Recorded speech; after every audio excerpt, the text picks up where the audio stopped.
Assalamualaikum warahmatullahi wabarakatuh. Saya Cesar Jordi Permana Tauhid. Langsung saja kita masuk ke materinya. Sebelumnya saya ada pertanyaan. Bagaimana sih Pancasila menjadi dasar negara Republik Indonesia? Seperti yang Anda ketahui bahwa Pancasila sebagai dasar negara yang autentik dalam pembentukan Undang-Undang Dasar 1945. Inti dari esensi nilai-nilai Pancasila tersebut yaitu ketuhanan pertama, yang kedua kemanusiaan, yang ketiga persatuan, yang keempat kerakyatan, dan yang kelima itu keadilan sosial. Pentingnya Pancasila sebagai dasar negara atau ideologi negara atau filsafat negara Republik Indonesia dalam kehidupan bernegara. Nah, ada lagi nih pertanyaan, kenapa sih pentingnya untuk mengingat peraturan perundang-undangan yang mengatur organisasi negara secara mekanisme, penyelenggaraan negara, hubungan warga negara dan negara yang semua itu harus sesuai dengan nilai-nilai Pancasila. Untuk lebih lanjut kita akan memahami konsep-konsep negara, tujuan negara dan urgensi dasar negara. Yang pertama itu ada konsep negara. Konsep negara dapat diartikan bahwa organisasi kekuasaan yang berdaulat dengan tata pemerintahan melaksanakan tata tertib atas suatu umat di suatu daerah tertentu. Dipolo juga menyimpulkan 3 unsur yang menjadi syarat mutlak bagi adanya suatu negara, yaitu pertama unsur tempat atau daerah wilayah atau teritori, di mana negara itu harus ada tempat yang disebut itu pulau atau tempat yang bisa dihuni. Yang kedua ada unsur manusia atau umat masyarakat, rakyat atau bangsa. Syarat utama dalam sebuah negara itu harus adanya masyarakat, rakyat atau bangsa. Yang dimana masyarakat atau rakyat atau bangsa ini yang menghuni suatu wilayah tadi yang pertama. Jika tidak ada kedua ini maka tidak bisa disebut negara. Yaitu yang terakhir adanya unsur organisasi atau tata kerjasama atau pemerintahan, tata pemerintahan. Suatu negara harus ada tata pemerintahan dikarenakan apabila tidak ada tata tertib dalam keberlangsungan hidupnya maka rakyatnya akan tidak jelas kemana larinya, tidak akan teratur. Jadi dalam suatu negara itu syaratnya yang pertama ada tempat atau wilayah, yang kedua itu ada manusia atau masyarakatnya, yang ketiga dilengkapi dengan tata pemerintahannya, maka bisa disebut suatu negara. Adapun 3 unsur tadi, yang pertama tempat, saya ulangi, tempat, manusia, dan tata pemerintahan itu termasuk unsur dari konstitutif. Selain unsur konstitutif, ada juga unsur lain yaitu unsur deklaratif. Dalam hal ini pengakuan dari negara lain. Apabila suatu negara tidak diakui dari negara lain, maka itu tidak bisa disebut negara. Maka unsur deklaratif tadi itu pengakuan dari negara lain bahwa negara itu sudah terbentuk. Jika ada sebuah negara, maka di dalam sebuah negara itu harus adanya dasar yang bisa kita sebut sebagai dasar negara. Di mana fungsi dasar negara itu yang pertama membentuk suatu negara, sistem pemerintahan dan tujuan negara. Seperti apa yang ingin diwujudkan, serta bagaimana jalan atau cara mewujudkan tujuan negara tersebut akan ditentukan oleh dasar negara. Maka harus adanya dasar negara untuk menentukan bentuk negara, sistem pemerintahan, tujuan negara, dan serta bagaimana jalan atau cara untuk mewujudkan tujuan negara tersebut. Di sini saya akan menjelaskan pengaruh dasar negara terhadap bentuk negara. Yang pertama, konsekuensi Pancasila sebagai dasar negara bagi negara Republik Indonesia. Antara lain, negara Indonesia merupakan negara kesatuan yang berbentuk republik. Itu tercantum dalam pasal 1 Undang-Undang Dasar Negara Republik Indonesia tahun 1945. Pasal tersebut menjelaskan hubungan Pancasila, tepatnya sila ketiga, dengan bentuk negara yang dianut oleh Indonesia, yaitu sebagai negara kesatuan, bukan sebagai negara serikat.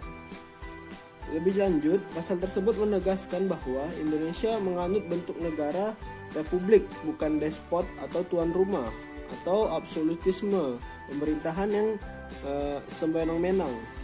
Seperti yang dijelaskan tadi bahwa negara Indonesia itu berbentuk republik, yang mana ditegaskan lagi di dalam pasal 1 dalam Undang-Undang Dasar Negara Republik Indonesia tahun 1945. Adapun konsep negara republik sejalan dengan sila kedua dan keempat Pancasila, yaitu negara hukum yang demokratis. Demikian pula dalam pasal 1 ayat 2 Undang-Undang Dasar Negara Republik Indonesia tahun 1945. Kedaulatan yang berbunyi, kedaulatan berada di tangan rakyat dan dilaksanakan menurut Undang-Undang Dasar. Hal tersebut menegaskan bahwa negara Republik Indonesia menganut demokrasi konstitusional, bukan demokrasi rakyat, seperti yang terdapat pada konsep negara-negara komunis seperti Rusia, Cina. Nah, tidak seperti itu, bahwa Indonesia itu demokrasinya demokrasi yang konstitusional. Di sisi lain, pada pasal 1 ayat 3 Undang-Undang Dasar Negara Republik Indonesia tahun 1945 ditegaskan bahwa negara Indonesia adalah negara hukum, di mana semua kegiatan yang ada di negara ini diatur oleh hukum. Oke, next kita memasuki materi tentang menelusuri konsep dan urgensi dasar negara. Secara etimologis, istilah dasar negara maknanya identik dengan istilah pertama itu Grundnorm atau norma dasar. Yang kedua itu ada Rechtsstaat atau cita hukum. Yang ketiga ada Staatsrecht atau cita negara. Yang keempat ada filosofis Grundflag atau dasar filsafat negara. Banyak istilah dasar dalam dasar negara dalam kosakata bahasa asing menunjukkan bahwa dasar negara bersifat universal, sangat menyeluruh ya.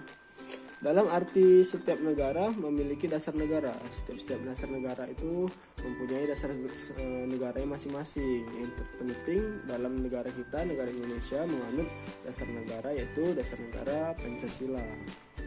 Adapun secara terminologis atau secara istilah, dasar negara dapat diartikan sebagai landasan dan sumber dalam membentuk dan menyelenggarakan negara.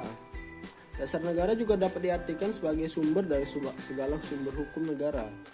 Jadi sebagai dasar negara, Pancasila itu sebagai sumber dari segala sumber hukum, di mana segala hukum yang ada di Indonesia itu menganut kepada nilai-nilai Pancasila tadi. Seperti yang dijelaskan bahwa norma hukum itu dia berjenjang dan bertingkat, termanifestasikan dalam Undang-Undang Nomor 12 Tahun 2011 tentang pembentukan peraturan perundang-undangan yang tercermin pada pasal 7 yang menyebutkan jenis dan hierarki peraturan perundang-undangan, yaitu sebagai berikut.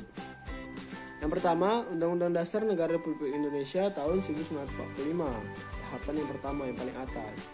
Yang kedua ada ketetapan Majelis Permusyawaratan Rakyat. Yang ketiga ada undang-undang peraturan atau pemerintah pengganti undang-undang. Yang keempat ada peraturan pemerintah. Yang kelima ada peraturan presiden. Yang keenam ada peraturan daerah atau provinsi. Dan yang terakhir ada peraturan daerah atau kabupaten kota. Ini kita akan menggali tentang sumber yuridis Pancasila sebagai dasar negara. Peneguhan Pancasila sebagai dasar negara sebagaimana terdapat pada pembukaan juga dimuat dalam ketetapan MPR nomor 18 /MPR /1958 tentang pencabutan ketetapan MPR nomor 2 /MPR /1978 tentang pedoman penghayatan dan pengamalan Pancasila, dan tentang ketetapan tentang penegasan Pancasila sebagai dasar negara. Meskipun status ketetapan MPR tersebut saat ini sudah masuk dalam kategori ketetapan MPR yang tidak perlu dilakukan tindakan hukum lebih lanjut, baik karena bersifat malik atau final, telah dicabut maupun telah selesai dilaksanakan. Selain ketetapan MPR tadi, juga ditegaskan dalam Undang-Undang Nomor 12 Tahun 2011 tentang pembentukan perundang-undangan bahwa Pancasila merupakan sumber dari segala sumber hukum negara.